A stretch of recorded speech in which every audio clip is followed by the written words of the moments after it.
What? Go ahead, And Gil. you had dealings with Groucho Marx. I did. I did, and it's not my favorite story. Well, we should. No, we should, I idolize, we should point out it's in the like book. you guys do. Yes, okay, Yeah. yes, it's Yeah. in the book. Yeah. So I'll tell you all about it.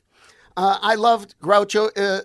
There was a moment when I was a junior in high school watching at the circus in the scene where Chico and Harpo are searching for something in the strong man's little compartment on the train, and they're throwing feathers all over, and all of a sudden, they turn on the fan, and Harpo all of a sudden has got a belly and a beard of feathers, and he's doing Santa, and it was this moment of incredible imagination that really locked me so firmly into my career and what I wanted to do, and they remain such a huge influence in my life, and I had the opportunity to see Groucho. I think it was I think it was maybe 1971 or so.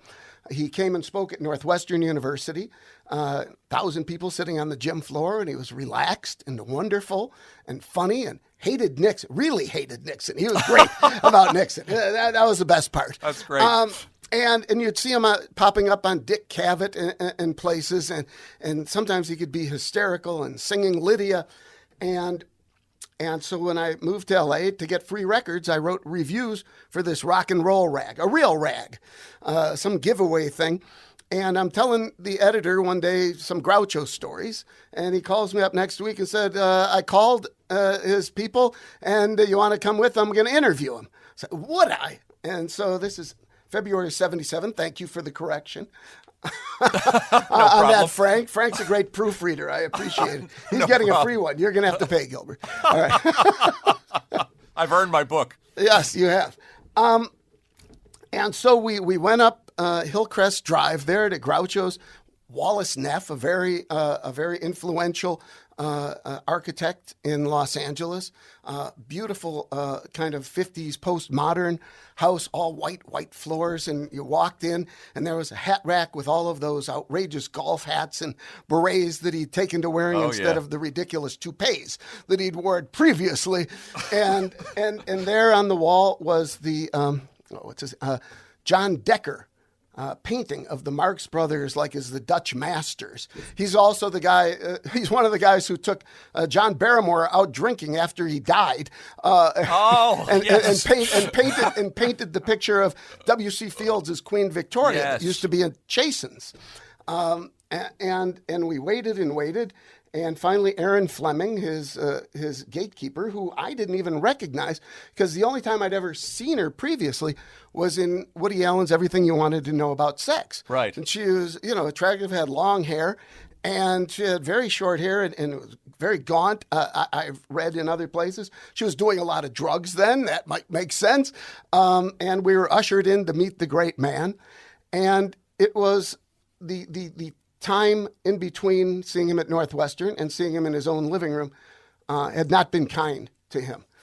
He'd had a lot of medical issues, and the issues were winning, quite frankly, very slow and roomy-eyed. And we tried to get it going, and he really wasn't interested. And he did get off one spectacularly good joke, though.